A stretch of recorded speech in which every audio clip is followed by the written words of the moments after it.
Mari para upasaka dan upasika, kita bersikap anjali untuk memberikan penghormatan kepada guru junjungan kita, Buddha Gotama.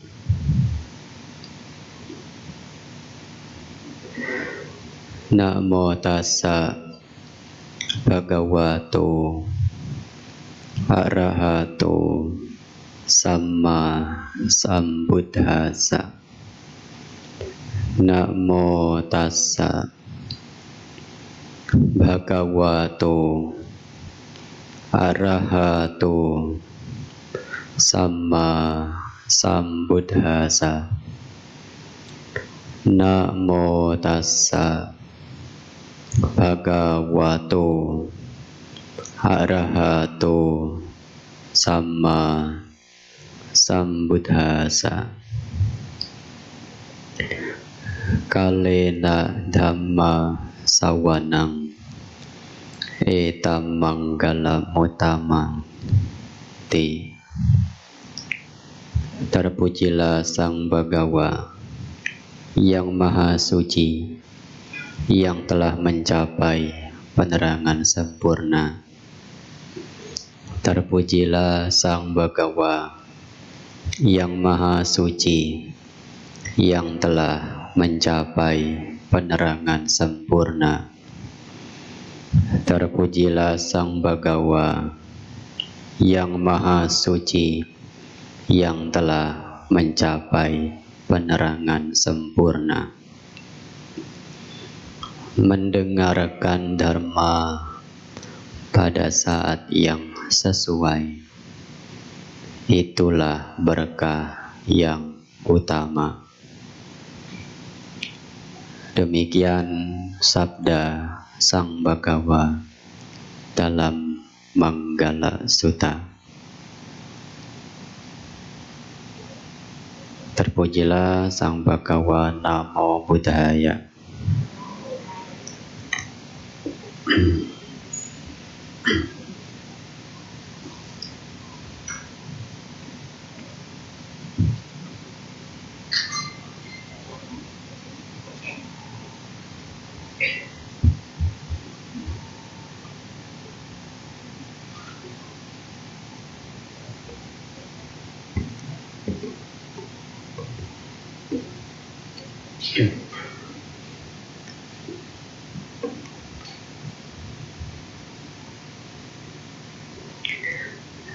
Ya, yang saya hormati para pimpinan Puja Bakti.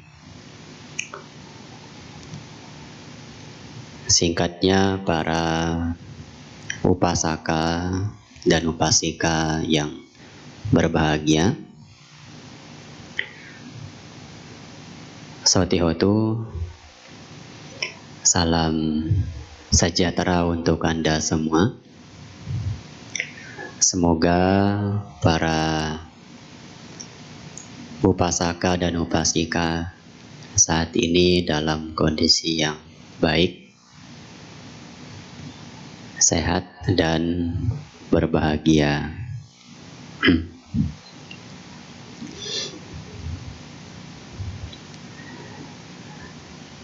Hari ini hari Sabtu, ya, tanggal 17 Agustus 2024. Dan hari ini adalah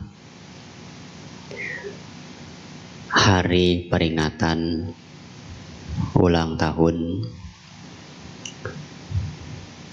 negara kita, Republik Indonesia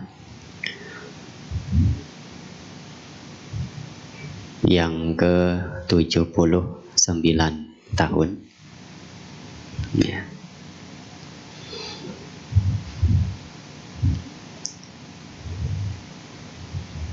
Bante mengucapkan selamat ya untuk kita semua.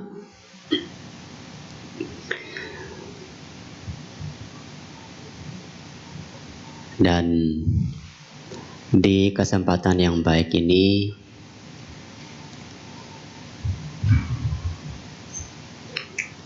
Bapak Ibu dan saudara-saudari upasaka dan upasika menyempatkan waktu dengan sangat baik untuk melakukan puja pada Tiratana ya Buddha, Dhamma dan Sangha di momen yang sangat penting ini. Sudah 79 tahun ya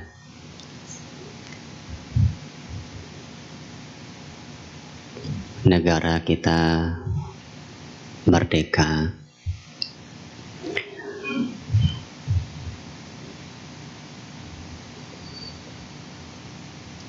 Dari tekanan ya dan apa yang sudah kita rasakan saat ini tentu merupakan buah hasil daripada para pendahulu-pendahulu kita bisa melakukan kegiatan, bisa hidup dengan damai, dengan baik, bisa melakukan aktivitas dengan lancar. Tentu ini merupakan buah pengorbanan perjuangan dari para pendahulu-pendahulu kita, para pahlawan-pahlawan yang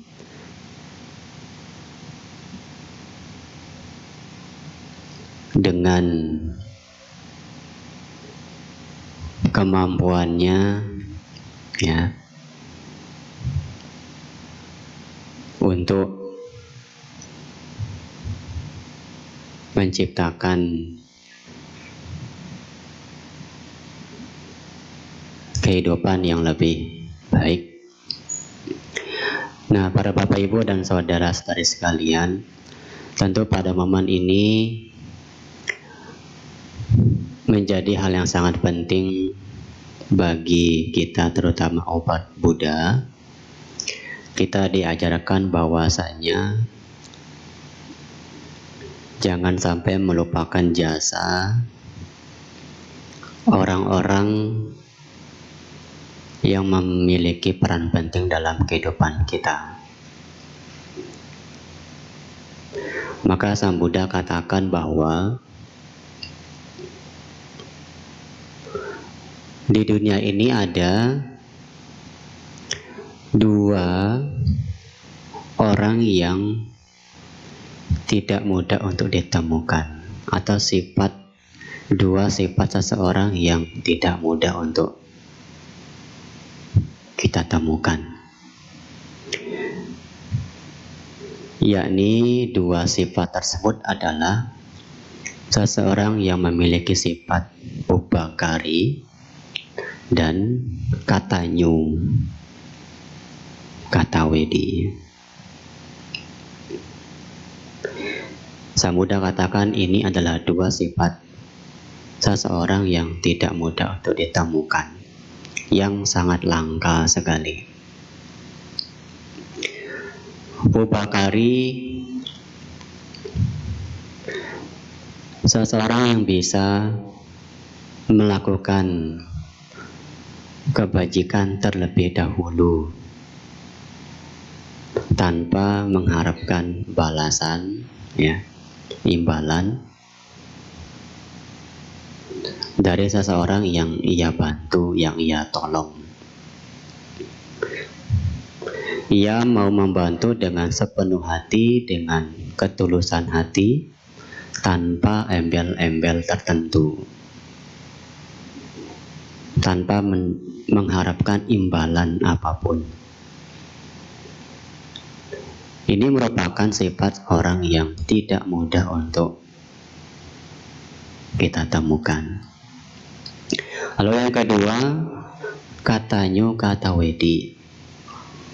Seseorang yang mengingat jasa atau budi baik orang lain, ya, dan membalas jasa kebajikan tersebut, ya. Apa yang sudah ia terima, kebaikan yang diterima dari orang lain, itu diingat, dikenang, tidak dilupakan. Dan pada saat waktunya, pada saat waktu yang tepat, dia akan membalas jasa kebajikan tersebut, ya, membalas jasa kebajikan tersebut. Nah, itulah pada momen saat ini kita sebagai umat Buddha harus mengingat jasa-jasa orang yang memiliki peran penting dalam kehidupan kita. Jasa-jasa para pahlawan bangsa, jasa para guru, ya, orang tua, ya, yang sudah mendidik kita, yang sudah mengajari kita banyak hal.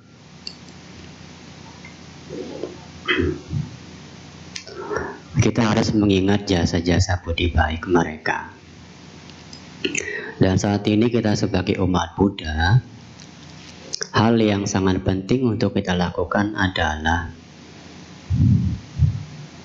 menghargai upaya-upaya baik yang sudah dilakukan, ya, oleh orang-orang yang berjasa dalam kehidupan kita.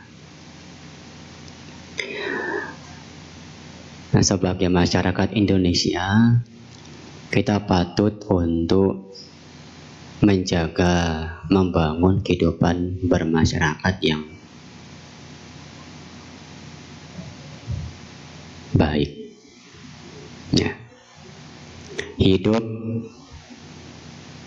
bermasyarakat dengan rukun, ya, dengan damai, saling menghormati, saling menghargai.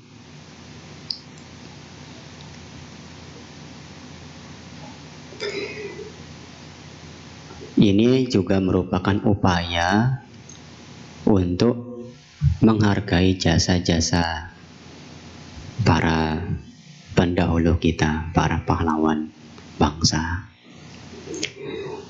Indonesia kaya akan keberagaman, kaya akan budaya, kaya akan bahasa, suku, adat, ya. Kekayaan yang ada tersebut bisa memberikan dampak yang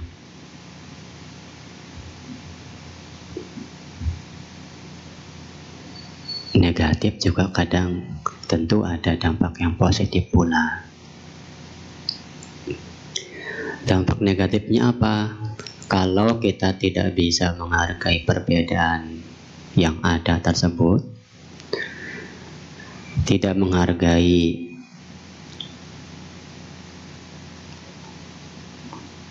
bahasa daerah lain, tidak menghargai adat budaya daerah lain, ya, itu akan menjadi bahaya, akan mendatangkan permasalahan, ya, konflik. Tetapi kekayaan yang ada ini juga tentu akan memberikan dampak yang positif, ya. Itu menjadi kekuatan kita menjadi negara yang besar, ya. Bahkan ya diakui oleh dunia. Negara Indonesia yang kaya akan budaya, bahasa, adat, suku tersebut masih bisa hidup dengan rukun, ya, dengan damai. Nah, tentu itu sebabnya adalah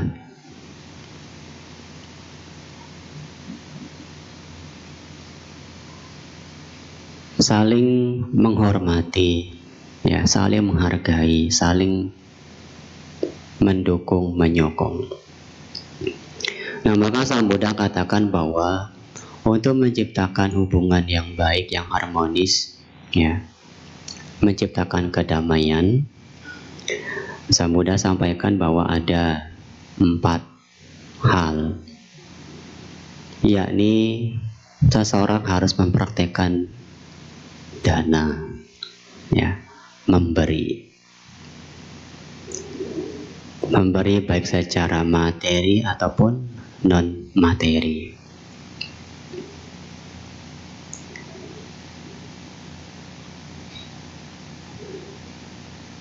Pada saat saudara kita yang muslim menjalankan ibadah puasa, banyak juga, ya, umat Buddha atau wihara-wihara yang juga ikut mendukung dengan melakukan kegiatan bakti sosial, ya, kemudian juga bagi-bagi takjil dan lain sebagainya, ya, menyediakan makanan untuk saudara kita muslim berbuka puasa. Nah, ini praktek berdana, memberi, menghargai, ya, mendukung saudara kita yang muslim menjalankan ibadah. Lalu kemudian memiliki ucapan-ucapan yang menyenangkan. Ini bisa menciptakan kedamaian, kerukunan, keharmonisan. Sebab konflik, pertikaian, permusuhan itu muncul juga kadangkala dari ucapan-ucapan yang tidak dijaga dengan baik, ya, ucapan-ucapan yang merendahkan, ucapan-ucapan yang bisa menyakiti orang lain, menyinggung perasaan orang lain, menghina, kata-kata kasar, ya, ucapan yang memecah belah, itu bisa membuat suasana menjadi tidak damai, tidak rukun. Apalagi sekarang zaman media sosial, ya, zaman media sosial. Di media sosial tersebut orang-orang bisa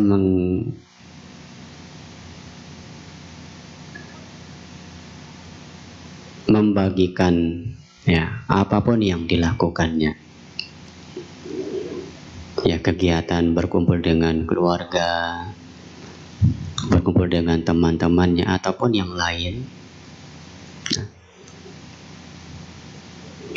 Nah, kalau di media sosial tidak bisa menjaga ucapan, nah itu bisa berbahaya, bisa memunculkan konflik, ya, pertikaian, perpecahan.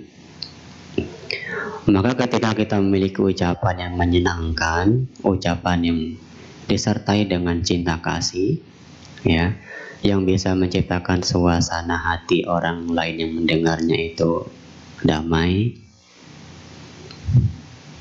tidak menghina, tidak merendahkan, tidak menjatuhkan siapapun, maka kehidupan yang damai, yang rukun bisa terwujud.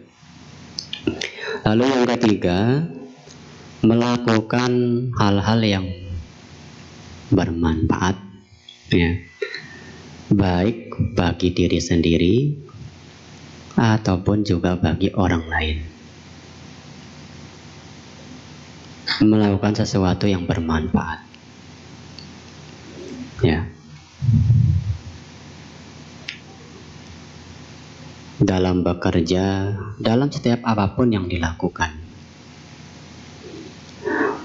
Maka ketika dalam seseorang bekerja misalnya, pekerjaannya yang dilakukan jangan sampai hanya menguntungkan diri sendiri, tetapi merugikan ya pihak lain.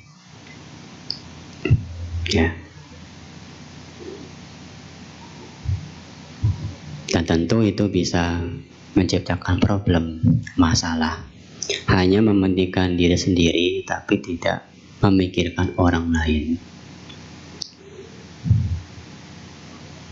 Nah, maka Sang Buddha dalam Dhamma menyampaikan, seperti halnya lebah, ya, mencari makanan, mencari madu, itu ya di bunga. Ya. Nah, ketika lebah ini mencari madu, makanan pada bunga, lebah itu tidak merusak keindahan dari bunga tersebut. Tidak merusak keindahan dari bunga tersebut. Tetapi apa yang dilakukan justru memberikan manfaat juga bagi bunga, membantu proses penyerbukan dari bunga itu sendiri.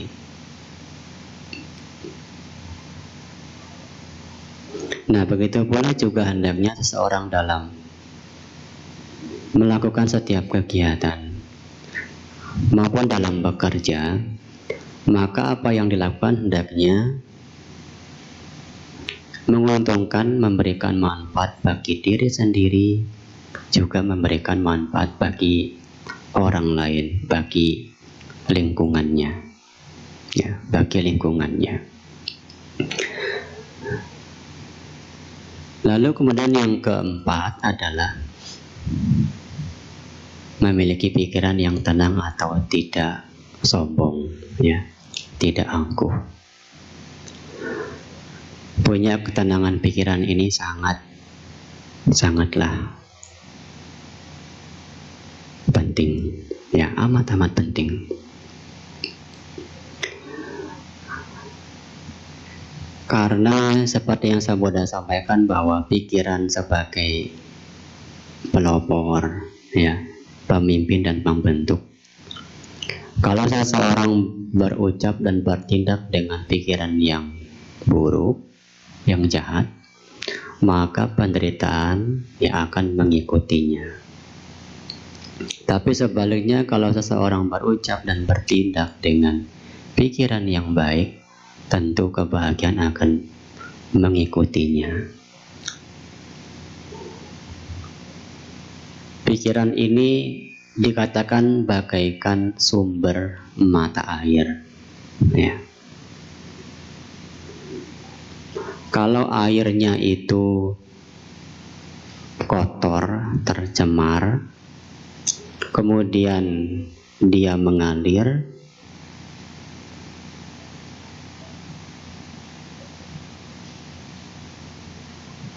atau juga mungkin digunakan untuk menyiram tanaman, pohon, maka yang terjadi adalah pohon, tanaman itu akan menjadi mati, akan layu, ya, akan layu. Begitu pula juga dengan pikiran kita, kalau pikirannya kotor, ya, keruh, begitu,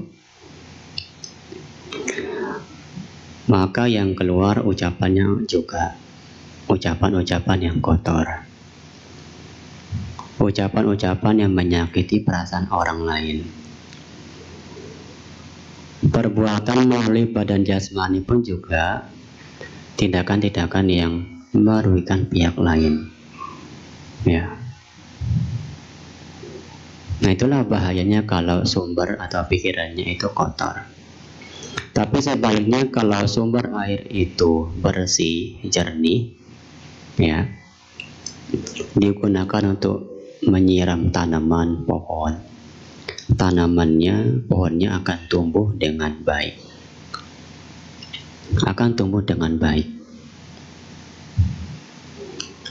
Begitu pula kalau pikiran kita bersih, jernih, maka ucapan-ucapan yang keluar juga ucapan-ucapan yang baik pula. Ucapan-ucapan yang menciptakan kedamaian, keharmonisan, kerukunan, persatuan, saling menghargai. Tindakan kita pun juga sama. Tindakan-tindakan yang memberikan manfaat bagi diri sendiri dan juga orang lain.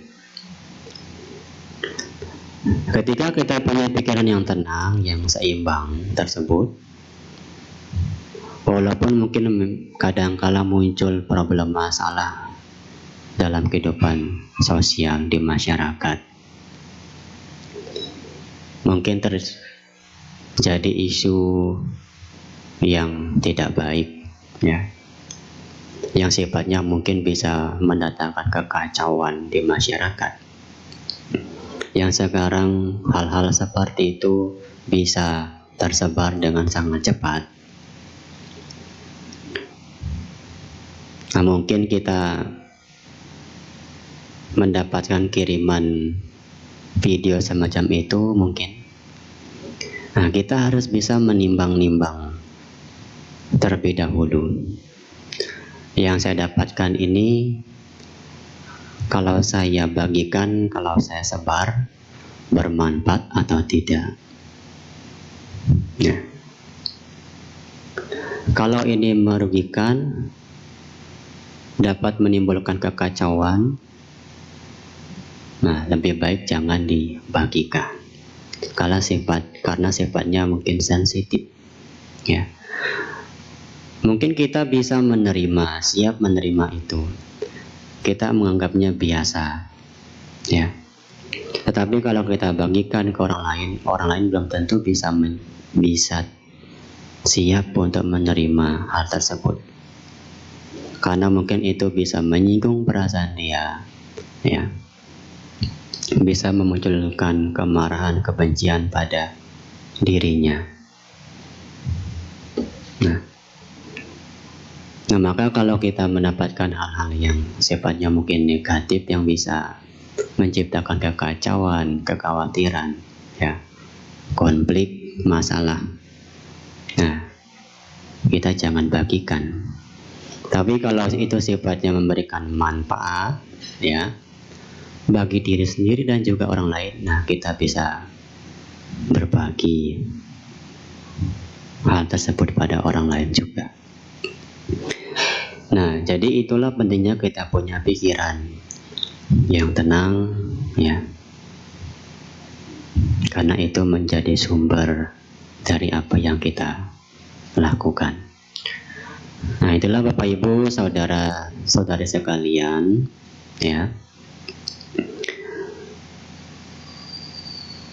hal-hal yang bisa menciptakan kerukunan, keharmonisan, persatuan sebagai upaya kita untuk menghargai, balas budi pada para pendahulu-pendahulu kita, pendahulu-pendahulu bangsa, sehingga kita bisa hidup dengan harmonis, dengan damai pada saat ini. Nah, para Bapak Ibu dan saudara-saudari sekalian, tadi Bante di awal menyampaikan bahwa mendengarkan Dhamma pada saat yang sesuai adalah berkah yang utama, adalah berkah yang utama. Dengan mendengarkan Dhamma bisa memunculkan kebijaksanaan. Kebijaksanaan kita menjadi sempurna. Bapak Ibu saudara-saudari sekalian, banyak sekali manfaat dari mendengarkan Dhamma. Salah satunya bisa meningkatkan kebijaksanaan. Sang Buddha katakan dalam kitab suci Dhammapada bahwa Seseorang yang memiliki pikiran yang tidak teguh, tidak mengenal ajaran yang benar, yang keyakinannya selalu goyah, maka seseorang yang punya pikiran seperti itu tidak akan sempurna kebijaksanaannya, ya, tidak akan sempurna kebijaksanaannya. Pikiran kita ini memang tidak mudah untuk dikendalikan, ya, tidak mudah untuk dilatih. Seperti tadi Bante mendengar ketika tadi Puja Bakti ada Saedamapada yang disampaikan, yang dibaca, yang diulang, ya, bahwa pikiran itu sulit untuk dikendalikan. Tetapi dengan mengendalikan pikiran, ya, itu akan membawa pada kebahagiaan, ya, pada kebahagiaan. Memang pada dasarnya pikiran kita ini sifatnya itu, ya, bagi orang-orang yang tentu belum berkembang kebijaksanaannya, belum terlatih, pikirannya akan senang mengembara pada hal-hal yang sifatnya melekati hal-hal yang sifatnya menyenangkan, lalu menolak hal-hal yang sifatnya tidak menyenangkan, mencengkeram melekati fenomena-fenomena apapun yang menyenangkan, dan menolak fenomena-fenomena yang tidak menyenangkan, ya. Pada saat, ya, melekati fenomena yang menyenangkan ini, kemudian itu berubah, muncul ketidaksenangan, muncul kecemasan, muncul kekhawatiran, ya, kekhawatiran muncul. Apalagi ketika terjadi fenomena yang tidak menyenangkan, tentu kebencian, penolakan juga akan muncul. Memang itu menjadi hal yang wajar bagi orang yang batinnya, pikirnya tidak berkembang, kebijaksanaannya belum berkembang, pikirannya mudah goyah, ya, mudah sekali goyah, tidak kokoh, tidak teguh.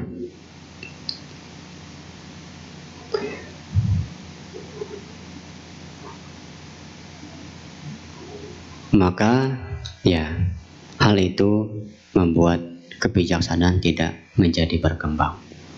Dan yang kedua, tidak mengenal ajaran-ajaran yang benar, ya, tidak mengenal ajaran-ajaran yang benar. Ajaran luhur guru agung kita ini tidak mudah untuk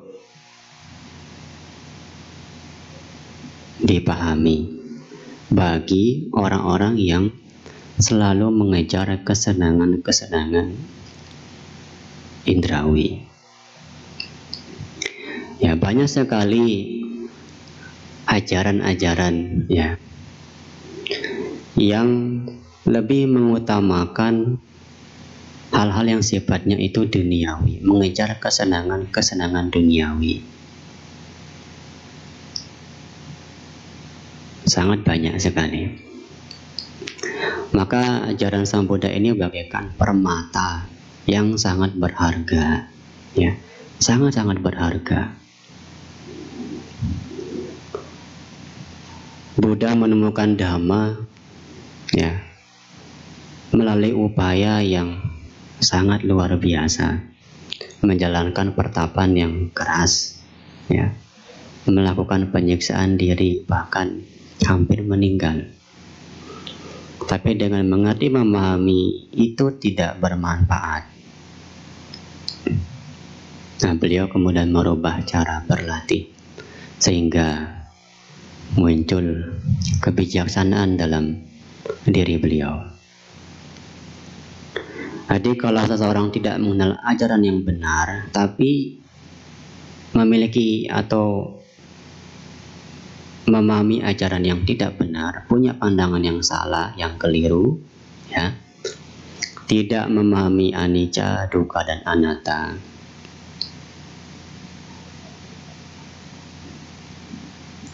apa yang sesungguhnya mengalami perubahan anicca dianggap sesuatu yang kekal, tidak berubah, ya, tidak berubah. Kehidupan di alam surga adalah kehidupan atau kebahagiaan yang kekal. Nah, itu pandangan yang keliru. Ya, kenapa demikian? Ya, memang di sana usianya sangat panjang. Ya, sehingga hal itu menyebabkan mereka berpikir alam surga itu kekal, tidak mengalami perubahan. Ya. Jadi apa yang sesungguhnya berubah, anicca, mereka menganggap sebagai kekal, nicca. Lalu kemudian apa yang sesungguhnya dukkha, ya, penderitaan, ya, dianggap sebagai kebahagiaan. Nah, apa yang sesungguhnya anatta, bukan diri, bukan aku, ya, dianggap sebagai adanya diri, adanya aku. Nah, itu adalah orang-orang yang punya pengertian atau tidak mengenal ajaran yang benar. Sehingga mereka yang punya pikiran yang seperti itu tidak akan sempurna kebijaksanaannya.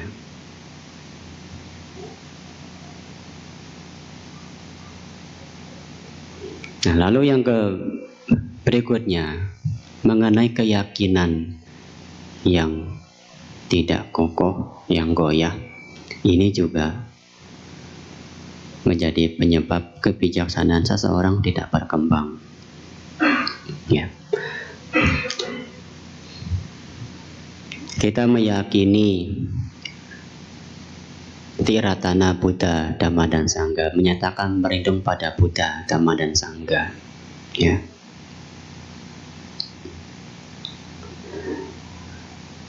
Tapi kadangkala juga ada orang-orang yang awalnya itu mengatakan diri sebagai umat Buddha, tapi karena keyakinannya tidak kokoh, tidak kuat, ya, menjadi berpindah keyakinan. Dan ini pun ya sudah lama, bahkan terjadi sejak zaman Sang Buddha. Ya, ada dikatakan seorang upasaka di zaman Sang Buddha itu, dia meminta kepada Sang Buddha untuk menunjukkan kesaktiannya, kemampuannya, ya.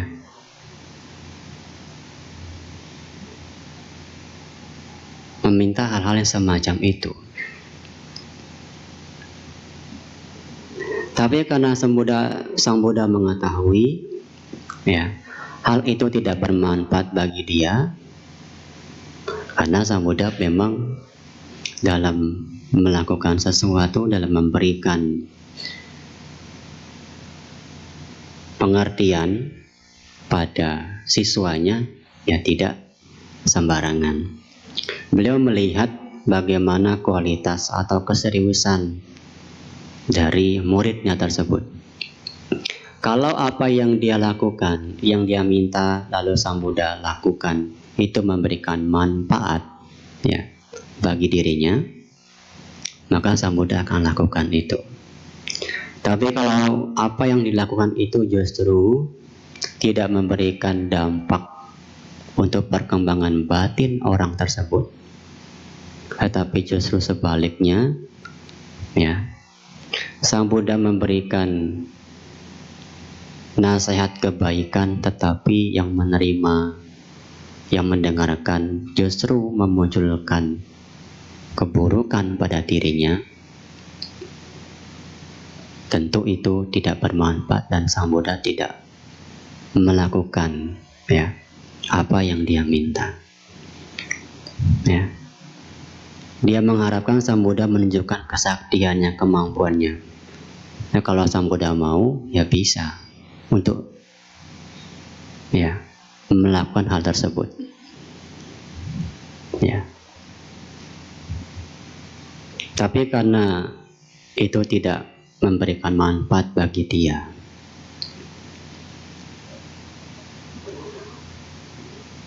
karena jika Sang Buddha melakukan itu justru memunculkan pikiran buruk pada dia. Mungkin misalnya ketika Sang Buddha menunjukkan kesaktiannya, kemampuannya, lalu siswanya ini menjadi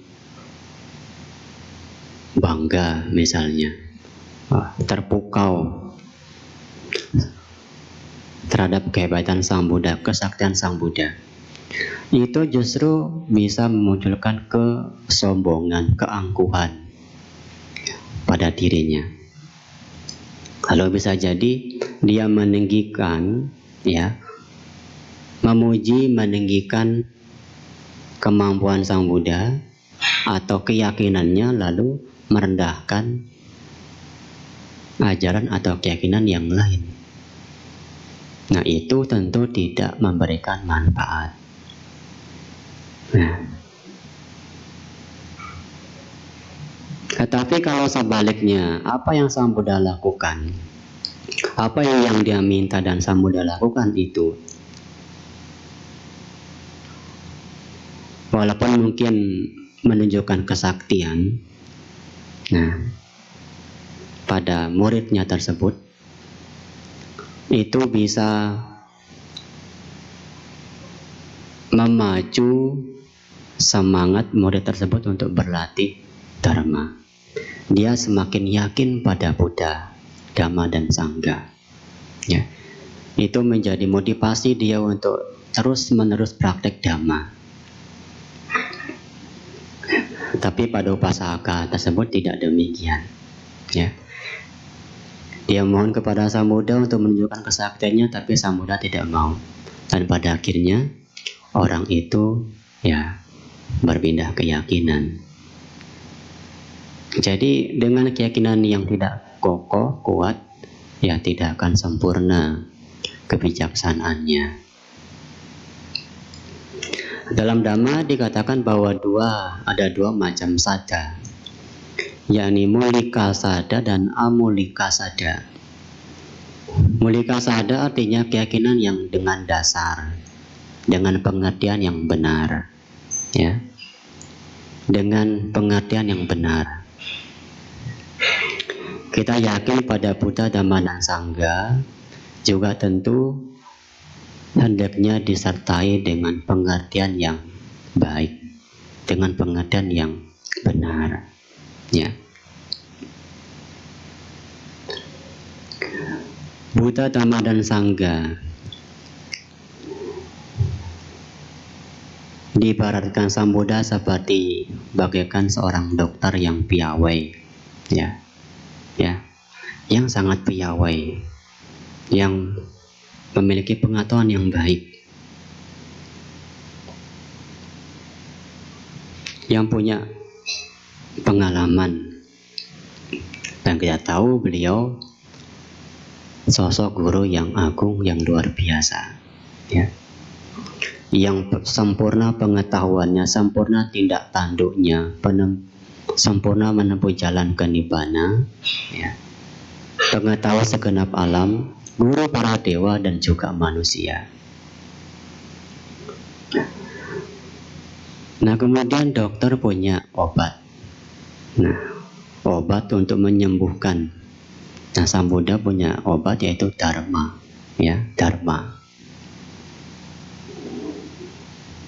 Nah, Dharma Sang Buddha ini tujuannya adalah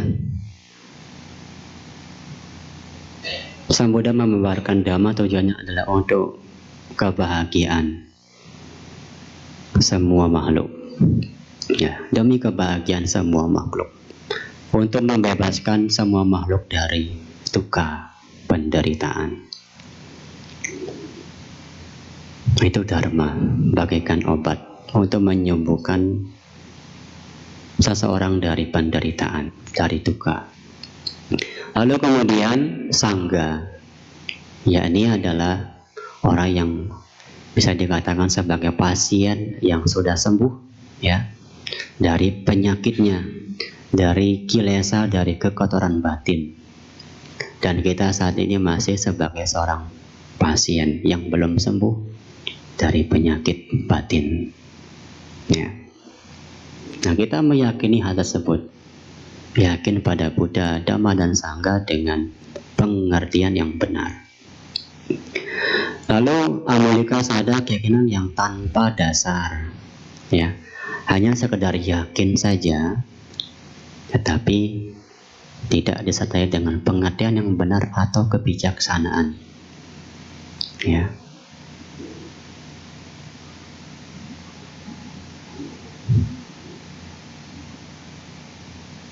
Dia mungkin punya keyakinan, menganggap keyakinannya sendiri yang paling benar, ya, lalu merendahkan keyakinan yang lain. Nah, itu bahaya. Ini juga sebagai penyebab dari kekacauan, konflik pertikaian. Nah, jadi bahayanya keyakinan yang tanpa dasar, keyakinan yang membuta, tanpa observasi, tanpa penyelidikan terlebih dahulu. Nah, itu hal yang berbahaya, ya. Apapun dilakukan demi keyakinannya, termasuk mungkin membunuh, ya, menganggap itu sebagai sesuatu yang baik. Nah, itu pengertian yang salah. Seperti yang Sang Buddha sampaikan, seseorang yang mencari kebahagiaan dengan cara menyakiti atau membunuh makhluk yang juga mendambakan kebahagiaan, maka setelah ia meninggal, ia tidak akan memperoleh kebahagiaan. Tetapi siapapun yang mencari kebahagiaan dengan jalan tidak menganiaya makhluk yang juga mendambakan kebahagiaan, maka orang tersebut akan memperoleh kebahagiaan dalam kehidupan selanjutnya maupun juga dalam kehidupan sekarang. Nah, itu. Jadi itulah bahayanya dari orang yang memiliki sadar keyakinan yang tanpa dasar. Nah, maka kita harus memiliki yang namanya mulika sada, keyakinan yang dengan dasar, ya. Sehingga dengan demikian kita punya sada yang kokoh, yang kuat, sehingga sempurna kebijaksanaan kita. Nah, Sang Buddha katakan juga dalam Dharma bahwa ada 4 cara untuk kita menjadi orang yang bijaksana, ya. Kalau tadi penyebab ketidaksempurnaan kebijaksanaan kita adalah pikiran yang tidak kokoh, lalu tidak mengenal ajaran-ajaran yang benar, dan sadanya tidak kuat, maka kebijaksanaannya tidak sempurna. Dan Sang Buddha katakan bagaimana cara supaya muncul kebijaksanaan Panya, yakni yang pertama harus bergaul dengan orang-orang yang bijaksana, ya. Bergaul dengan orang-orang yang bijaksana. Seperti dalam Manggala Sutta dikatakan bergaul dengan orang yang bijaksana adalah berkah, ya, yang utama. Kalau kita sampai bergaul dengan orang yang salah, itu berbahaya, ya. Seperti Raja Ajatasattu mengenal Banti Dewadatta, dihasut oleh Banti Dewadatta, bisa kemudian melakukan kejahatan yang berat. Dia membunuh orang tuanya sendiri, ya, membunuh orang tuanya sendiri karena hasutan dari orang-orang yang tidak bijaksana. Padahal ketika dia masih kecil, orang tuanya, ya, begitu sangat mencintai dia, mengorbankan banyak hal untuk anaknya, ya. Bahkan ketika dia masih kecil, ya, ketika Raja Ajatasattu ini masih kecil, ya, tumbuh bisul pada badannya. Ayahnya Raja Bimbisara itu sampai mengisap, ya, bisulnya itu untuk menyembuhkannya. Itu dia lakukan, ya, jasa orang tuanya. Nah, maka yang tadi pada sampaikan, mengingat budi jasa baik seseorang, ya, orang yang punya sifat yang demikian itu jarang, ya, tidak mudah ditemukan, ya. Jadi berbahaya kalau kita mengenal, bergaul dengan orang-orang yang salah, ya, bisa menciptakan bahaya, kehancuran. Maka kita harus bergaul dengan orang yang bijaksana, ya, orang-orang yang bijaksana. Kalau kita bergaul dengan orang yang bijaksana, kita pun juga akan menjadi bijaksana juga. Tapi yang terpenting adalah, karena memang orang yang bijaksana ini sedikit tidak banyak, maka sebelum kita menemukan orang yang bijaksana, kita harus menjadi orang yang bijaksana terlebih dahulu, ya, menjadi orang yang bijaksana terlebih dahulu. Nah, sehingga dengan demikian, ya, kita bisa membimbing, mengarahkan orang lain juga untuk menjadi orang yang bijak.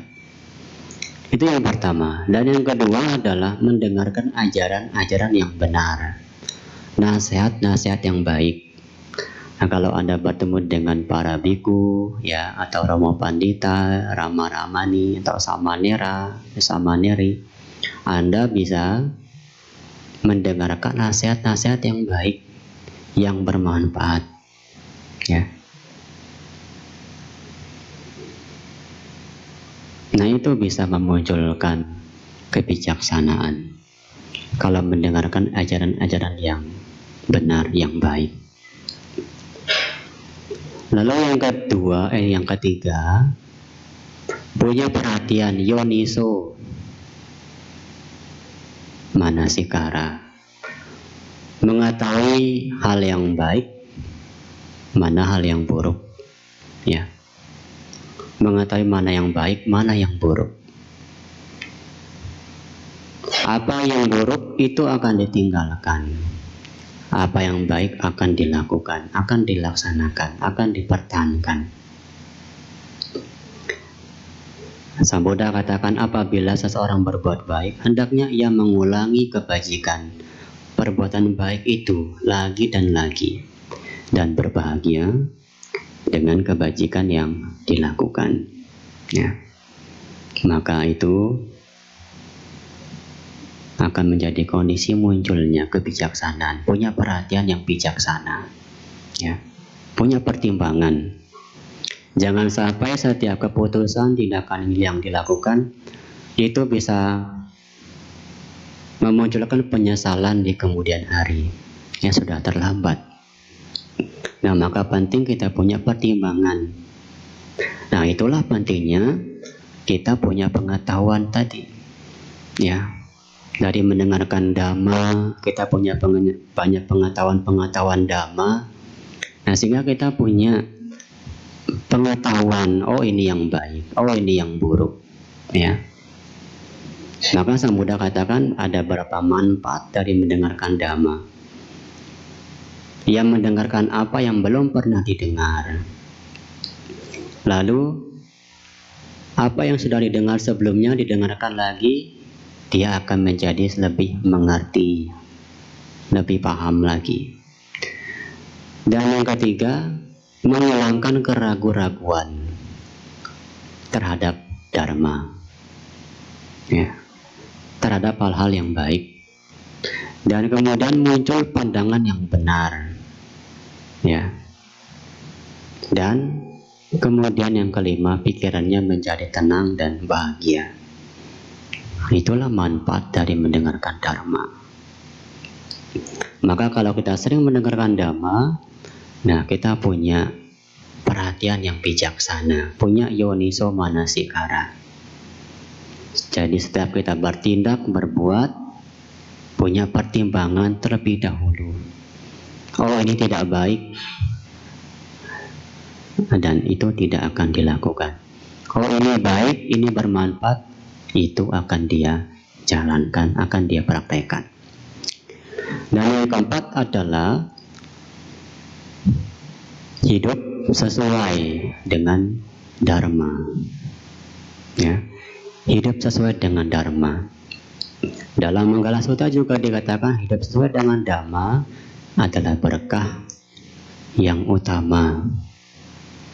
Ya, bagaimana hidup sesuai dengan dhamma? Nah, dikatakan mereka melatih diri tidak membunuh makhluk hidup, tidak mengambil apa yang tidak diberikan, ya, tidak berbuat asusila.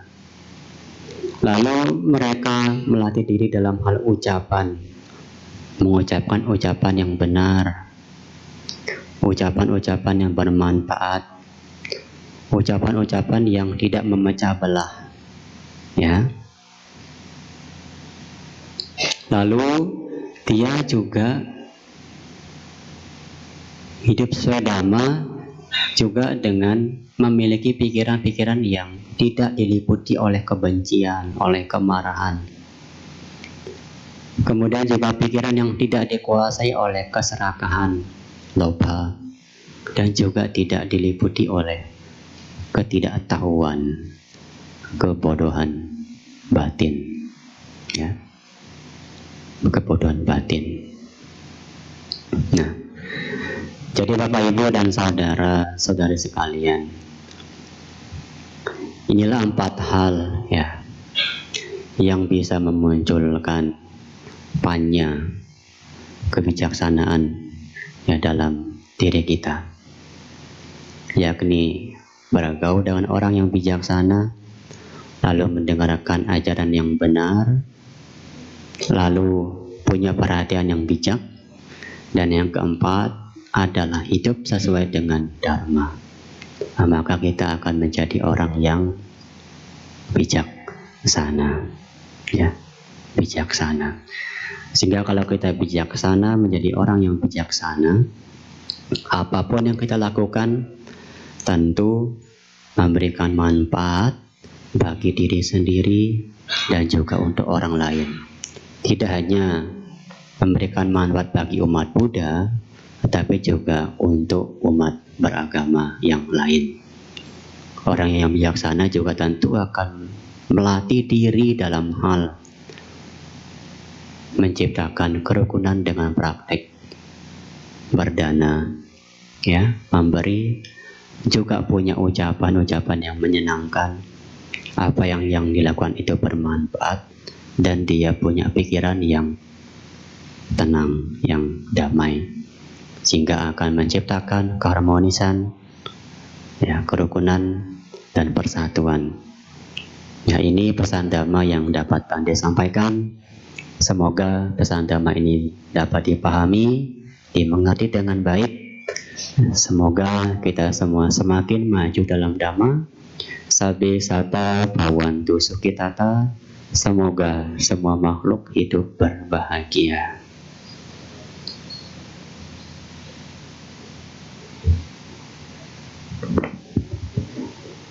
Demikianlah Dhamma Desana yang disampaikan oleh Yang Mulia Bante Kusala Sarano.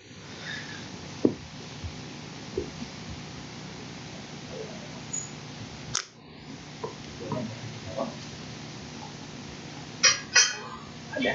Boleh? Ada? Boleh kalau ada. Boleh kalau ada. Seperti biasa kami menyediakan sesi tanya jawab yang Bapak bisa tanyakan. Seperti biasanya kita lakukan dengan 2 hal, yaitu bertanya jawab langsung atau Bapak Ibu bisa menulis pertanyaan Bapak Ibu di kertas yang ada di bangku depan Bapak Ibu masing-masing. Baiklah, sembari Bapak Ibu menulis tanya jawabnya, marilah kita menyanyikan satu buah lagu yang akan dibawakan oleh petugas.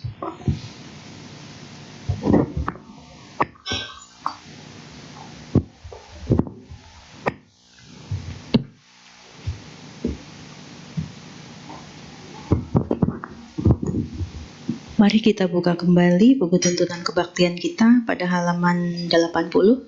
Kita nyanyikan bersama-sama Sang Bagawa.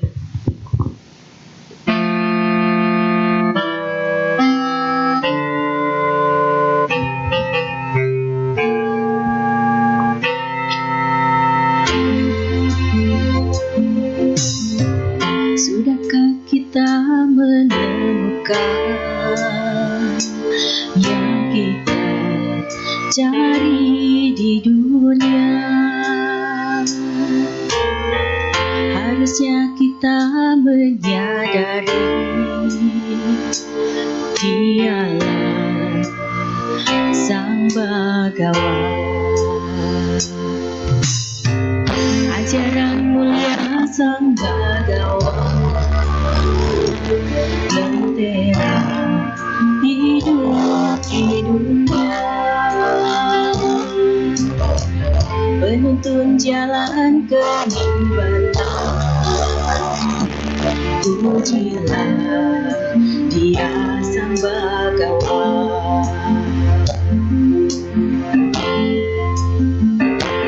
Harusnya kita dapat mengerti hidup di dunia bukanlah mimpi.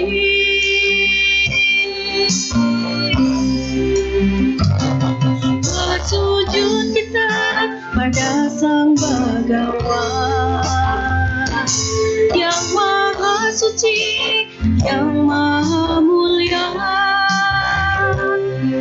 Berlindung kepadanya, pasti tak akan goyah. Arungi dunia.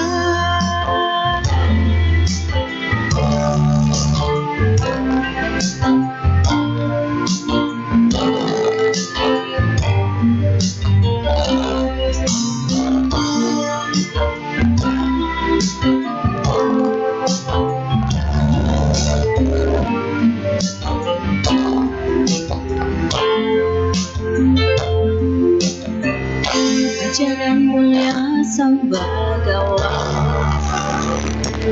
lentera hidup di dunia,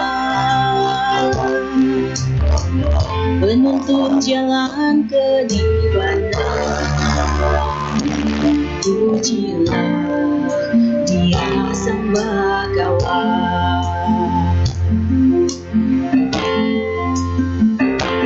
Harusnya kita dapat mengerti hidup di dunia bukanlah mimpi.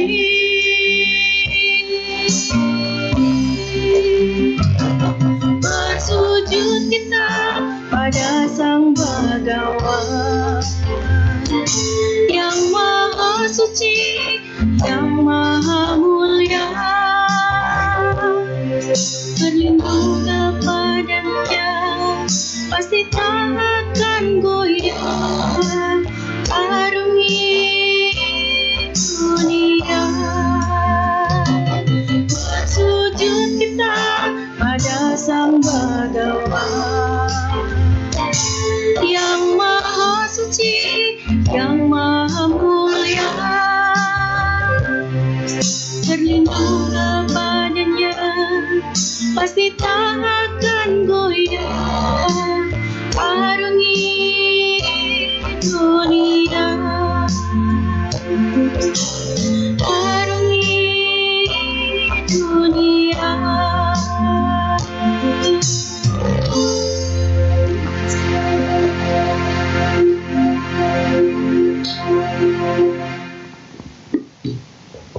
Baik, kita memasuki sesi tanya jawab. Sebelumnya untuk yang tertulis apakah ada? Oke. Untuk sesi tanya jawab berikutnya adalah yang Bapak Ibu bisa langsung tanya ke depan. Apakah ada yang ingin bertanya juga langsung ke depan? Bapak, boleh silakan Pak.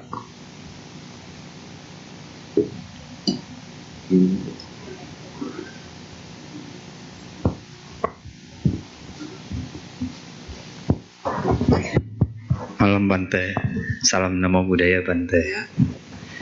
Saya mau tanya Bante ya, ini kan hari Joko ya.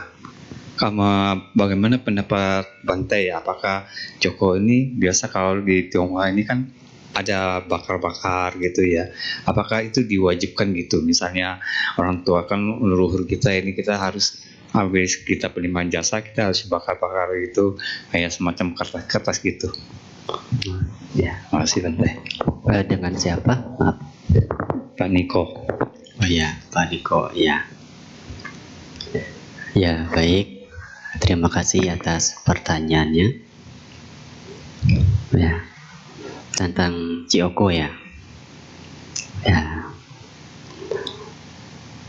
Patidana ya. Ya, memang ya kalau kita melihat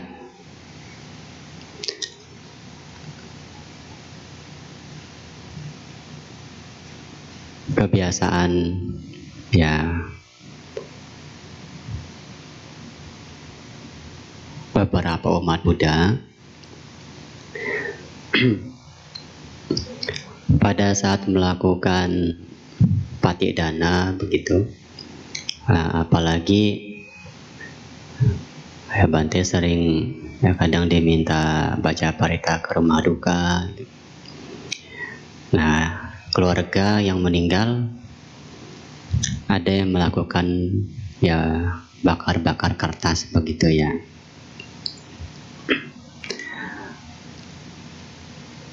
Sebetulnya kalau kita melihat dalam ajaran Buddha, yaitu hanya sebagai bentuk tradisi saja kan ya, tradisi dari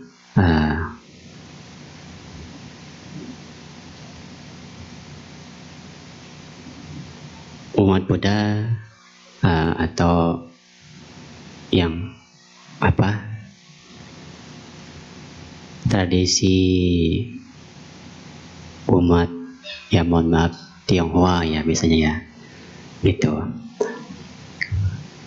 Dan mereka meyakini kadang ada kertas yang dianggap itu sebagai uang begitu. Nah, dibakar nanti itu diyakini sebagai bekal ya untuk keluarga yang meninggal ya. Dan sebetulnya itu adalah ya hanya tradisi saja, tradisi. Dan kalau kita mencari kalau dalam agama Buddha ya kalau kita cari di Pitaka ya tidak ada ya, itu hanya tradisi kebiasaan setempat saja masyarakat ya.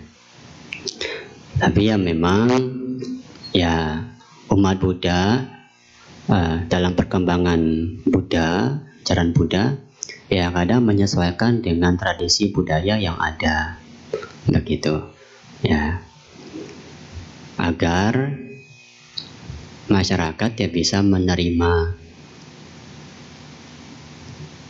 dengan baik ya ajaran Buddha tersebut begitu, supaya mudah mengerti atau memahami ya.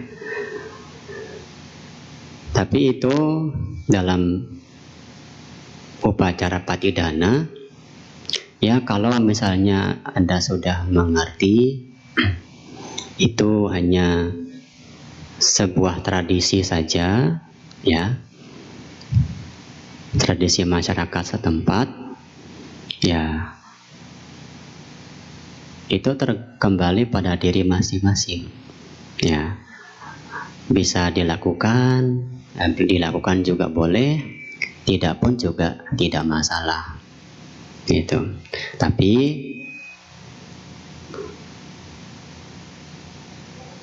itu pun ya tentu harus ada ya komunikasi terlebih dahulu ya dengan keluarga biasanya. Jadi keluarga kan ya tentu ada pemikiran atau pandangan yang berbeda-beda. Ada keluarga yang ini mengatakan oh ini tidak harus ya. Tapi ada keluarga yang lain mengatakan ini harus ya. Nah, supaya tidak terjadi problem masalah, nah itu harus dikomunikasikan ya dengan baik begitu. Ya dikomunikasikan dengan baik supaya ya tujuan melakukan kebaikan untuk keluarga yang sudah meninggal ya malah menciptakan keburukan, ketidakbaikan bagi keluarga yang masih hidup, ya malah menjadi konflik, ya masalah keluarga, ya hanya karena masalah sepele seperti itu, nah tentu itu ya tidak baik dan juga ya tidak memberikan manfaat bagi yang meninggal begitu. Tujuannya patidana adalah untuk mengkondisikan yang meninggal itu bahagia, tapi bagaimana dia bahagia? Keluarga yang masih hidup malah cekcok, ya, malah bertengkar karena masalah yang sepele, karena masalah tradisi yang seperti itu. Jadi ya supaya tidak munculkan masalah konflik harus dikomunikasikan dengan baik, ya dengan baik. Karena sebetulnya tujuannya itu ya yang terpenting adalah ya melakukan kebajikan, ya jasa kebajikan, ya untuk dilimpahkan kepada keluarga yang sudah meninggal. Itu yang paling utama sebetulnya, ya yang paling utama. Tapi kalau misalnya mungkin keluarga ya ada cukup persiapan atau dana untuk menyediakan hal semacam itu, ya tidak masalah, ya tidak apa-apa, ya tidak apa-apa. Ya biarkan mungkin keluarga yang meyakini itu, ya tidak apa-apa dia melakukan itu, nggak masalah. Ya kalau kita ya cukup ya memberikan ya cukup mengerti saja, memahami saja, ya tidak masalah, nggak apa-apa. Ya kalau dia meyakini itu sebagai yang itu baik, ya nggak masalah. Tapi yang terpenting ya kita harus menjaga kerukunan, keharmonisan dalam keluarga itu. Sebab ya ini tujuannya patidana mengharapkan yang meninggal bahagia, tapi keluarga yang hidup malah nggak bahagia, cekcok, ya karena masalah yang sepele. Jadi ya lebih baik ya bekerja sama, yaitu kita melatih diri dalam hal toleransi, ya toleransi, harus saling mengerti, memahami. Ya nanti ya keluarganya seiring berjalannya waktu begitu, ya tentu kalau sering mendengarkan dhamma bagi pergi ke wihara, ya dia nanti bisa membedakan, oh ini ternyata tradisi, oh tidak diharuskan, ya kalau mau dilakukan juga boleh, tidak pun juga tidak apa-apa. Jadi yang utama adalah ya melakukan pelimpahan jasa kebajikan ya untuk dilimpahkan kepada yang meninggal. Ya kalau yang hidup saja tidak bahagia karena konflik, karena masalah sepele, bagaimana yang meninggal bahagia? Ya, tidak mungkin dia bahagia. Kalau melihat kita sendiri yang mendoakan nggak happy, nggak bahagia begitu. Ya seperti itu ya jawabannya. Terima kasih Bante atas jawabannya. Baik Bapak Ibu, karena keterbatasan waktu kami sudahi sesi tanya jawab.